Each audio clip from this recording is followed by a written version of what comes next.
تو میں سب سے پہلے تو اپنے دل کی گہرائیوں سے خواتین و حضرات میں آپ کا شکریہ ادا کرنا چاہتا ہوں. آپ تشریف لائے ہیں. یقین کریں کہ اس ضعیف العمری کے عمر میں مطلب 82 سال سے زیادہ عمر ہے, لیکن آج بہت ہی خوشی ہو رہی ہے آپ کو دیکھ کے کہ حوصلہ دیا ہے آپ آئے ہیں تو ایک نئی امید پیدا ہوئی ہے.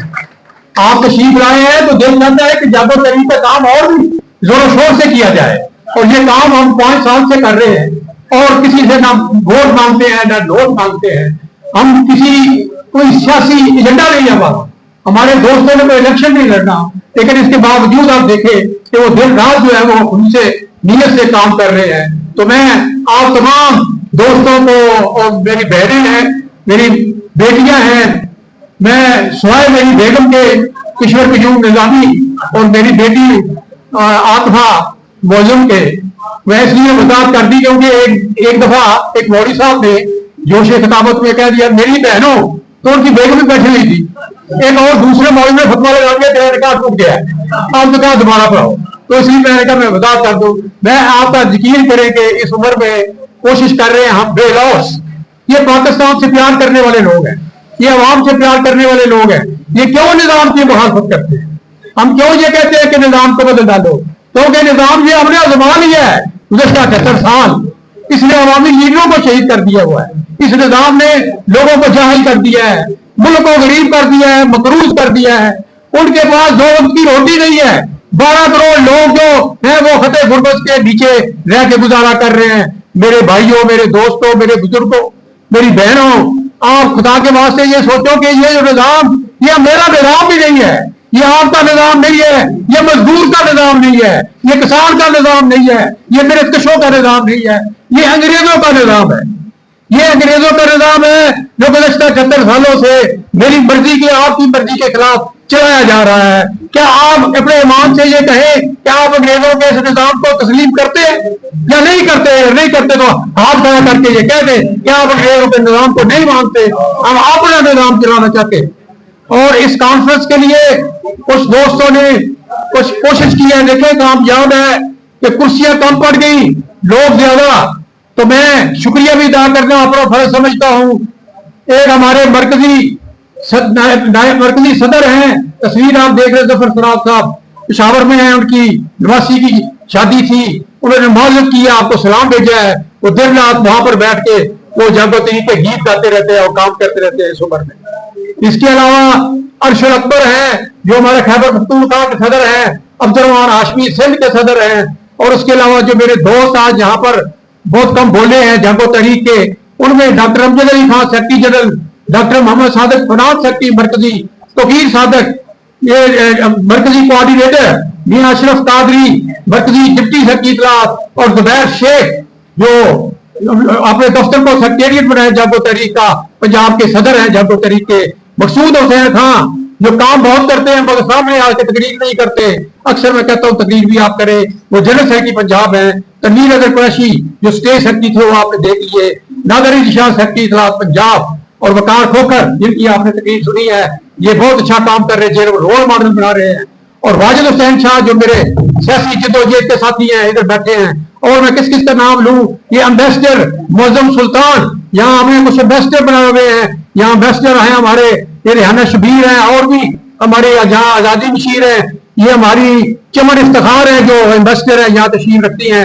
آزادی مشیر ہے جو یہاں پر تشریف رکھتے ہیں, ان کا شکریہ ادا کرتا ہوں. اور یہ اسٹوڈنٹس ونگ پنجاب کے ابن سری اور اس کے دوست یہاں پر بیٹھے ہیں جنہوں نے کوشش کی ہے کہ آج کی کانفرنس کامیاب ہو. یہ اسٹوڈنٹ ونگ کے صدر ہیں ہمارے, ان کا میں, اور جو ہمارے الائڈ پارٹیز کے ہیں جن کے نام پکارے گئے, جن کو ویلکم کیا گیا, ان کو میں شکریہ ادا کرتا ہوں کہ وہ تشریف لائے ہیں. تو آج یہ کانفرنس کامیاب ہوئی ہے.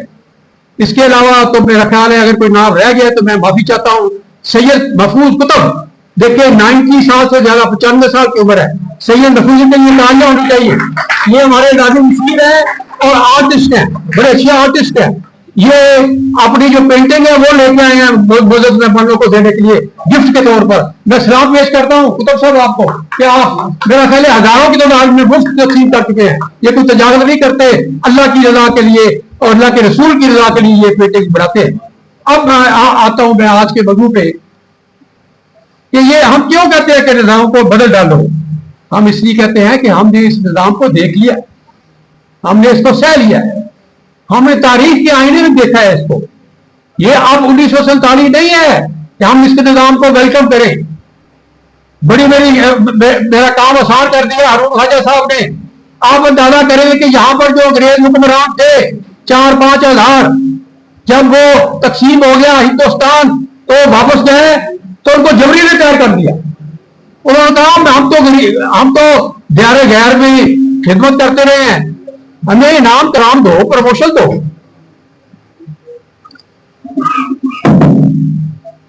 ہمیں آپ نے جبری ریٹائر کر دیا.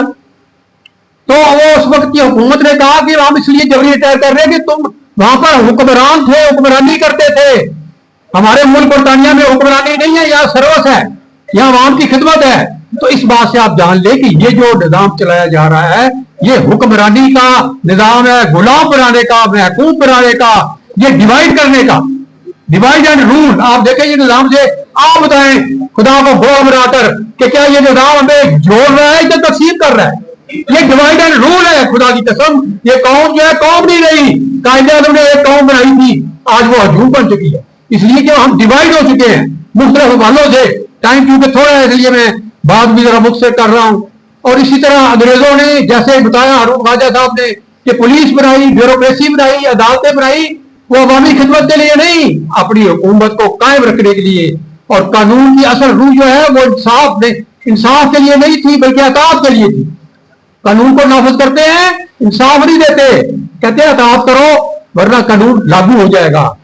تو میں آپ سے یہ گزارش کرنا چاہتا ہوں کہ یہ جو ایکٹ انہوں نے بنائے, قوانین جو بنائے ہوئے ہیں, جس میں Indian civil service act 1853, government India act 1858, Indian penal code 1860, Indian police act 1861, Indian قانون شہادت 1872, سول پروسیجر کوڈ 1908, 150 پرانے قوانین جو چل رہے ہیں اس ملک کے اندر. آئین کچھ کہتا ہے, قوانین کچھ کہتے ہیں, تضاد ہے ان کے اندر. اس لیے ہم کہتے ہیں نظام بدلو, نظام کو پاکستانی بناؤ, نظام کو عوامی بناؤ, حقیقی جمہوری بناؤ, شراکتی جمہوری بناؤ, اس میں عوام کو طاقت کا سرچشمہ بناؤ. نہ یہ کہ تم مافیا کو اقتدار کا اور مالک بنا دیا پاکستان کا, وہ قبضہ کر کے بیٹھ گئے 2% لوگ. اور علامہ اقبال جو ہے انہوں نے فکری فتویٰ دیا تھا, ایک نظریاتی اور فکری فتویٰ دیا تھا نظام کے بارے میں, وہ اور سے سنے, اور آج بھی وہ بالکل صحیح ثابت ہوا ہے ان کا فتویٰ.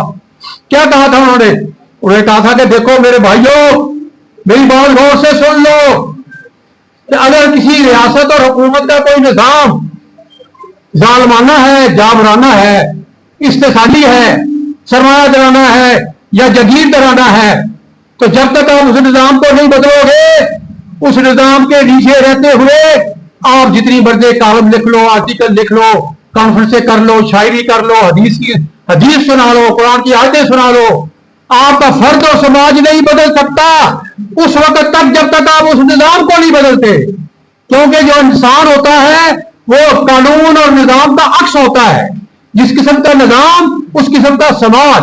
تو اس لیے انہوں نے کہا کہ اس نظام کو بدلو گے تو پھر آپ کا جو ہے نا ملک چل سکے گا.